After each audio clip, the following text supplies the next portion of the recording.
ఈరోజు కిషన్ రెడ్డి గారు బీజేపీ అధ్యక్షులు, అలాగే ఈరోజు బీజేపీ ప్రభుత్వంలో ఒక మంత్రిగా వ్యవహరిస్తారు. ప్రజల సమస్యల కోసం ప్రజాక్షేత్రంలోకి వెళ్లి అక్కడే ఉండి వాళ్లతోటి ఈరోజు రాత్రి నిద్రించి వాళ్ళ సమస్యలు తెలుసుకోవడాన్ని తప్పు పడతలేదు. ఎందుకంటే ప్రజాస్వామ్యంలో నాయకులు అది చేసినప్పుడు అందరూ హర్షిస్తారు.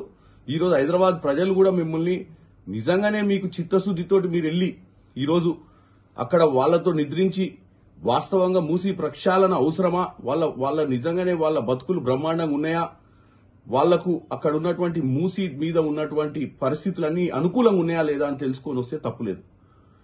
కానీ కేవలం ఈరోజు ప్రభుత్వం తీసుకుంటున్నటువంటి నిర్ణయాన్ని అడ్డుకోవడమే లక్ష్యంగా పోవడం తప్పంటున్నాను. అలా చేయరని నేను అనుకుంటున్నాను. ఎందుకంటే ఇదే కిషన్ రెడ్డి గారు గతంలో నరేంద్ర మోడీ గారు సబర్మతి రివర్ ఫ్రంట్ గాని అటు గంగా రివర్ ఫ్రంట్ గాని ప్రక్షాళన చేసినప్పుడు ఆయన గుజరాత్ రాష్ట్రానికి అటు ఈరోజు బనారస్ లో ఆయన ఉన్నటువంటి పార్లమెంట్ లో జరిగినటువంటి ఆ రివర్ ఫ్రంట్ డెవలప్మెంట్ కి మీరు సహకరించిన విధంగానే ఈరోజు హైదరాబాద్ నగరంలో జరుగుతున్నటువంటి మూసీ రివర్ ఫ్రంట్ ని కూడా మీరు సహకరించాలని కోరుతున్నాను. మన దక్షిణ భారతంలో మనం కూడా వాళ్ళ మాదిరిగా గుజరాత్ మోడల్ చేసుకోవాల్సిన అవసరం ఉంది. దీనికి రాజకీయాలకు అతీతంగా మీరు బీజేపీలో ఉన్నా గానీ మిమ్మల్ని ఓట్లేసి గెలిపించినటువంటి తెలంగాణ ప్రజల కోసం పనిచేయాల్సిన అవసరం ఉంది.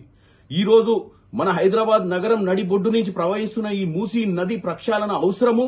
ఆ మురికి నుంచి మనం మంచినీళ్లు అందించి ఇలా ప్రజలందరూ సుఖ సంతోషాలతో ఉండాల్సిన అవసరం ఉంది. మీరు కూడా దాన్ని గ్రహించి మీరు రాజకీయాలు చేయకుండా ఏదైతే మీరు గతంలో నరేంద్ర మోడీ గారిని ఏ విధంగానైతే హర్షించిర్రో ఆయన చేస్తున్నటువంటి అక్కడ సబర్మతి గాని గంగా గాని ఇక్కడ కూడా మీరు సహకరించాలని కోరుకుంటున్నాను.